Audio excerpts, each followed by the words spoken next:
이번 시간에는 형통한 사람은 하나님의 꿈을 가진 사람이라는 제목으로 말씀을 전합니다.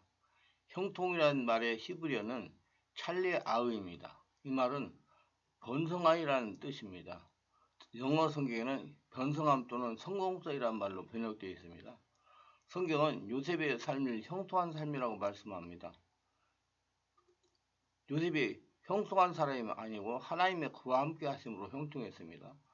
요셉은 자신의 일에 성실하여 자신의 형통함을 모든 사람이 인정하고 보게 하였습니다. 요셉은 자신의 삶을 인도하시는 분이 하나님인 것을 인정했습니다. 하나님을 주인으로 못 썼다는 것입니다. 또 자신의 모든 것이 하나님의 뜻임을 인정하면서 살았습니다. 성경은 요셉이 이끌려 애굽에 내려가며 바로의 신하 친위대장 애굽 사람 보디발이 그를 그리로 데려간 이스마엘 사람의 손에서 요셉을 사니다. 여호와께서 요셉과 함께 하심으로 그가 형통한 자가 되어 그의 주인 애굽 사람의 집에 있으니 그의 주인이 여호와께서 그와 함께 하심을 보며 또 여호와께서 그의 범사에 형통하게 하심을 보았더라. 요셉이 그의 주인에게 은혜를 입어 섬기매 그가 요셉의 가정통으로 삼고 자기의 소유를 다 그의 손에 위탁하니 그가 요셉에게 자기 집과 그의 모든 소유물을 주관하게 한 때부터 여호와께서 요셉을 위하여 그 애굽 사람의 집에 복을 내리심으로 여호와의 복이 그 집과 밭에 있는 모든 소유에 미친지라. 주인이 그의 소유를 다 요셉의 손에 위탁하고 자기가 먹는 음식 외에는 간섭하지 아니하였더라. 요셉은 용모가 빼어나고 아름다웠더라고 창세기 39장 1절 6절에서 말씀하고 있습니다. 노리 베드 존스는 주식이다 예수라는 책에서 예수님의 성공에 대한 정의는 바로 하나님의 뜻대로 하시는 것이었다고 말합니다. 그렇습니다. 성공은 하나님의 뜻대로 하는 것입니다. 형통의 뜻은 성공이라고 했습니다. 그래서는 형통은 하나님의 뜻대로 하는 것입니다. 20세기를 주도하는 최고의 지성인 21명 중 15명이 유대인이라는 통계가 있습니다. 그런데 유대인이라고 해서 타고난 지적인 능력은 타민족과 비교했을 때 거의 같은 수치가 나온다고 그럽니다. 그럼에도 불구하고 도대체 어떻게 해서 유대인들 숫자는 1,500만 명 정도입니다. 우리나라에 비교하면 3분의 1 정도밖에 되지 않는 민족이에요. 그럼에도 불구하고 세계 각 분야에서 우수한 두각을 드러내고 있느냐 하는 것입니다. 그 이유는 그들은 고난과 역경을 만날 때마다 포기하지 않고 도전하면서 그것을 삶의 자산으로 삼기 때문인 것입니다. 고난과 역경을 극복하는 실체를 심력이라고 정의하고 있습니다. 심력은 일찍이 유대인들이 자녀 교육에 있어서 핵심입니다. 유대인들은 자녀들에게 맞는 실현과 실패의 기회를 준다고 합니다. 그것을 통해서 반드시 이겨내는 실력을 교육적으로 키워낸다고 합니다. 유대인들은 어떠한 역경이 오더라도 포기하지 않고 하나님에게 끊임없이 기도하여 하나님의 지혜를 받는다는 것입니다. 우리가 세상을 살면서 최악의 상황을 맞이할 때 사람들로부터 볼 수 있는 반응이 대체로 두 가지입니다. 하나는 절망기에 빠져서 인생을 포기하거나 절대로 되라는 식으로 초라한 삶을 사는 경우입니다. 그러다 어느 시점이 되면 자살로 생을 마감하는 경우입니다. 두 번째는 그 역경을 오히려 기회로 삼아가지고 새로운 도전의 장으로 삼아서 기어이 성공하는 케이스입니다. 대부분 사람들은 힘들고 어려운 상황을 맞이할 때 성공하기보다는 실패로 삶을 사는 경우가 훨씬 더 많습니다. 역경과 고난 때문에 실패 때문에 자신을 말할 것도 없고 가정과 주변 사람들에게 많은 피해를 입게 되는 것이 절대 자수라는 겁니다. 세상은 호시절보다 고난 때 어려운 때가 많은 것입니다. 물론 호시절이 없는 것은 아니지만 먹구름이 끼는 힘든 시절이 가정사를 비롯해서 생업의 현장에 훨씬 더 많은 것이 사실입니다. 이런 현실이 우리의 삶이 현초소라고 한다면 그때그때 생의 먹구름이 낄 때마다 과연 우리가 어떻게 대처하냐가 성공적인 삶을 사는 중요한 관건이 되는 것입니다. 그러면 요셉을 주목할 필요가 있는 것입니다. 최악의 상황을 역경은 요셉이 형통한 자가 되었다고 소개하고 있을까요? 형통이라는 말은 하는 일마다 온갖 일마다 뜻대로 잘 되는 거 실패하자고 승승장구하는 것이 형통이라는 단어입니다. 그런데 성경에서 말하는 형통은 조금 다릅니다. 하나님이 함께 하시기 때문에 형통한 겁니다. 다시 말해서 하나님이 자신의 일을 자신의 뜻에 순종하는 사람을 통해서 하나님을 하시기 때문에 막힘없이 풀린다는 것입니다. 요셉은 형들의 시기로 구덩이에 빠져서 죽기 직전에서 겨우 살았습니다. 형 유다의 제안으로 구덩이에서 끄집어내어 이스마엘 상인들에게 은삼십의 노예로 팔립니다. 이스마엘 상인들은 요셉을 애국으로 데리고 갔습니다. 이들은 요셉을 노예 시장에서 보디발에게 팝니다. 그래 요셉은 보디발의 장군의 노예로 집안일을 돌보는 노예로 생활하고 있지만 하나님께서 함께 하신다는 형통이라는 단어를 상하고 있습니다. 요셉은 가나안 땅에 부유하고 힘있는 족장 야곱의 가장 사랑하는 아들로 아버지의 사랑을 도사지했던 요셉입니다. 그러나 절제 노예 시장에서 인간이 아닌 노예로 대접받고 있는 최악의 나락에 떨어져 버렸다는 것입니다.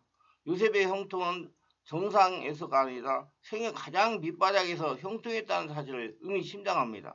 성경적인 형통이란 하나님의 뜻이 펼쳐지며 이루어져 가는 가운데 삶의 굴곡을 포함한 모든 과정이 다 형통의 과정이라는 것입니다. 그 결과는 형통으로 결말짓습니다. 하나님의 관점에서 보는 형통이죠. 성경적인 형통의 의미입니다. 형통한 삶을 살았던 사람의 예를 들면 족장 아브라함과 이삭과 야곱을 들 수가 있습니다. 언제나 형통한 삶을 산 것이 아닙니다. 때론 풍전등화 같은 위기의 때를 겪을 때도 있었습니다. 밤잠을 자지도 못할 만큼 불확실한 미래 때문에 고민하는 시간들도 있었습니다. 그럼에도 불구하고 이들이 형통할 수 있었던 것은 고비 때마다 하나님을 경외하고 하나님을 찾았다는 것입니다. 하나님의 뜻을 따르는 삶을 고수하는 과정 속에서 하나님이 이들과 함께 동행하셨기 때문에 형통한 삶을 살 수가 있었던 것입니다. 여러분들도 하나님과 동행하는 삶을 사시길 바랍니다. 그러면 형통한 겁니다. 어려움 중에도 하나님이 함께 하셔서 하나님이 그 어려움을 해결할 수 있는 지혜를 주셔서 순종하니까 어려움을 기적같이 해결해가지고 풀어 나오는 것입니다. 제가 지금 인생 70이 넘어서 살고 있는데 지난 세월을 보면 정말 저는 형통한 삶을 살았다고 생각합니다. 다 모든 사람이 안 된다고 주변의 식구들까지도 안 된다고 했지만은 하나님의 뜻대로 제가 순종하고 따라하기 때문에 다 고비고비마다 위기를 넘기고 형통했다고 저는 생각합니다. 그래서 하는 일마다 형통하게 잘 풀렸다고 저는 생각합니다. 그래서 여기까지 온 것입니다. 그것은 뭐냐? 하나님의 뜻에 합해서 하나님의 뜻으로 제가 움직였기 때문이에요. 그리고 고난이 유익이라 고난에서 지혜를 배워서 그 지혜대로 순종했기 때문에 지금 여기 와서 제가 간증하며 하나님의 말씀을 전할 수가 있는 것입니다. 체험했기 때문에. 그래서 하나님의 뜻에 따라서 하나님과 동행하며 하나님 주인을 모시고 살아가면 여러분 인생이 다 형통할 것입니다. 자, 다윗의 삶을 살펴보면 다시 골리앗 장군을 물맷돌로 쓰러뜨리고 온 이스라엘 민족에게 사랑을 도사지합니다. 사울왕이 이를 시기하여 다윗을 죽이기 위해 10년을 쫓아다니지만 10년간 도피 행각 중에서도 하나님을 경외하는 삶을 고수했습니다. 하나님의 뜻을 따르는 삶을 통해서 죄를 짓지 아니하고 그 삶을 통해서 성경은 다윗의 삶을 형통한 삶이라고 합니다. 하나님의 뜻을 따라 살았기 때문에 다윗이 형통했던 것입니다. 사울왕의 쫓기는 삶을 살면서도 절대로 다윗은 하나님의 뜻을 어기는 행동을 하지 않았습니다. 또한 사울이 다윗을 죽이지도 못했습니다. 왜? 하나님이 함께 하셨기 때문에. 또한 동방의 의인 욥을 주목할 필요가 있습니다. 욥은 온전한 사람이며 정직하며 하나님의 경외와 악에서 떠난 사람입니다.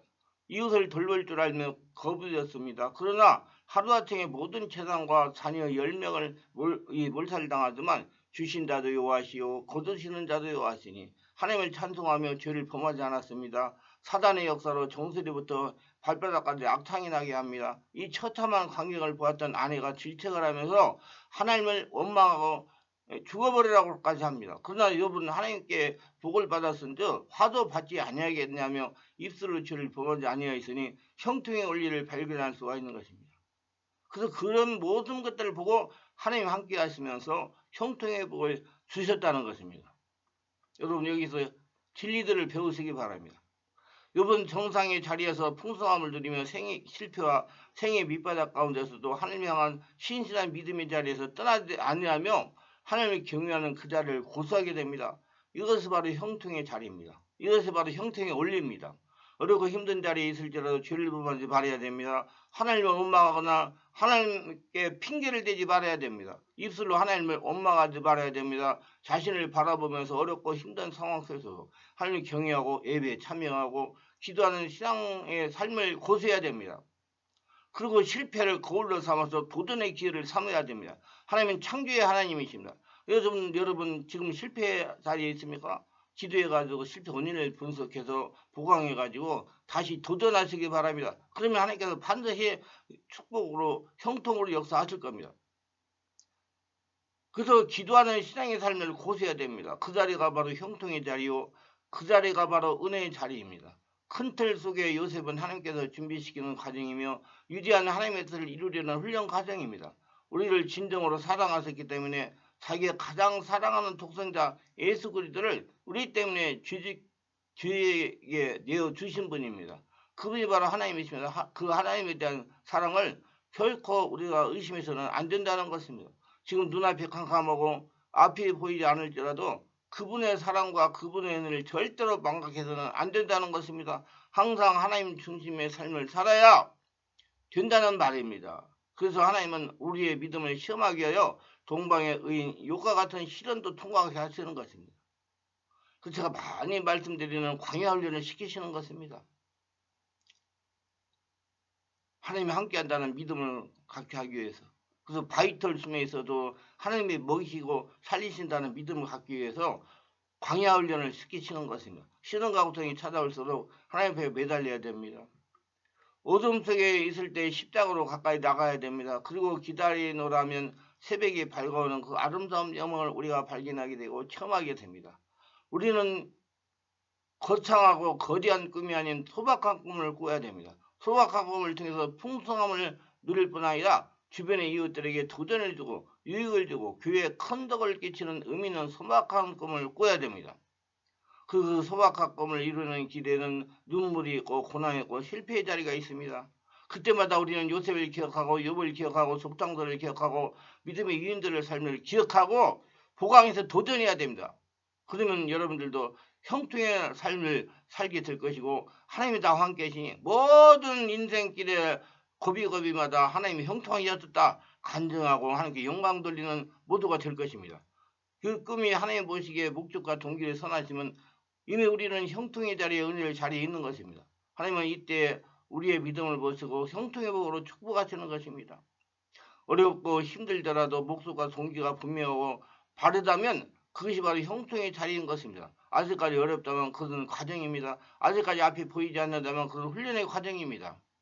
자기를 없애게 하는 것, 자기가 죽어 없어지는 과정입니다. 자기 자아와 자기 생각과 자기 지식이 없어지는 과정입니다. 인내하고 하나님을 사랑하고 그 사랑에서 떠나지 아니하고 그 사랑을 보여잡고 참고 기다린다면 하나님은 우리를 형통과 은혜의 자리에 앉게 해주시는 것입니다. 이런 삶을 누리고 이런 삶을 살아야 될 것입니다. 기도합니다. 오늘 저희 설교를 끝까지 들어주신 분들을 축복하여 주옵소서. 특별하여 구독, 좋아요, 알림 설정하신 분들을 기억하시고 하늘의 복으로 축복하여 주시옵소서. 오늘 말씀대로 모든 분들이 실패를 기회로 삼아서 성공으로 형통으로 삶을 살아가며 하나님이 나와 함께 하시며 하나님은 살아계신다는 간증을 할 수 있는 모두가 되게 하여 주시옵소서. 예수님의 이름으로 기도합니다. 아멘.